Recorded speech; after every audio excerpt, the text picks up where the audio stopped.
Hello fellow readers, I am the Spectacled Reader.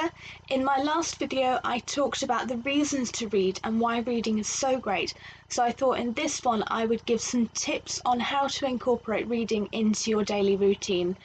I know that for lots of people who are already juggling a variety of things such as a career, family, housework and other responsibilities, reading might feel like just another thing that takes up your time, but it really is so easy to incorporate it into your daily life, and here is how.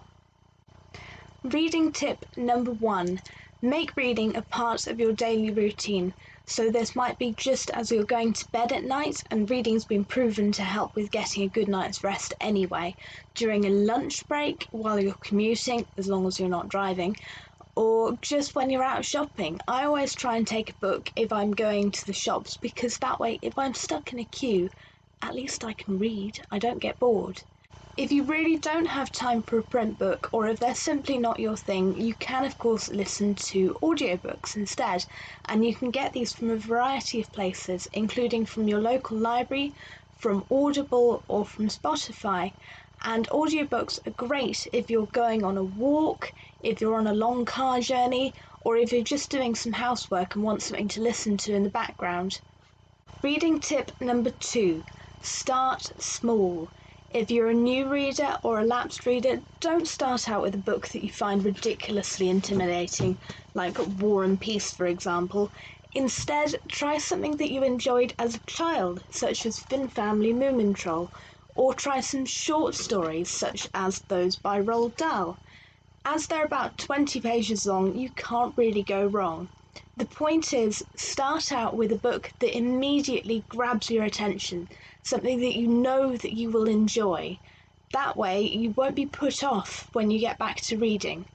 And it's okay to read a different book than the one you initially pick up. If you start reading a book and you're just finding it boring or hard, or you're just not enjoying the characters or the plot, it's okay to pick it up again later. You don't have to plow through and feel like you have to finish the book. You can put it down, try something else, and come back to it later, or not. Reading tip number 3. Ask for recommendations. With such a massive variety of great books to choose from, picking one to start with can feel really daunting. Fortunately, there are lots and lots of websites to help you choose which book you'd like to start with, from the review site Goodreads and blogs such as The Guardian's List, to websites like Who Else Writes Like and What Should I Read Next, where you can put in the name of an author you already enjoy and it'll tell you other ones who are similar. I'll pop the links to those in the description. Better yet, you can ask a friend or a family member to recommend a book to you. It's likely that they'll know the kind of books that you are likely to enjoy because they know you as a person. Or you could even visit your local library and they can help you to pick a book, or you can just browse the shelves until you spot something that grabs your fancy. Reading tip number 4. Finally, put your phone down. We've all been there. You turn your phone on in the morning to check Twitter and everyone is talking about the season finale of that TV show that you haven't seen yet.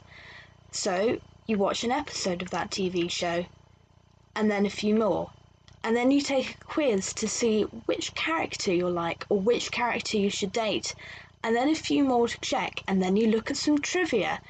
And then, before you know it, the day is gone and you've fallen into the black hole of the internet again.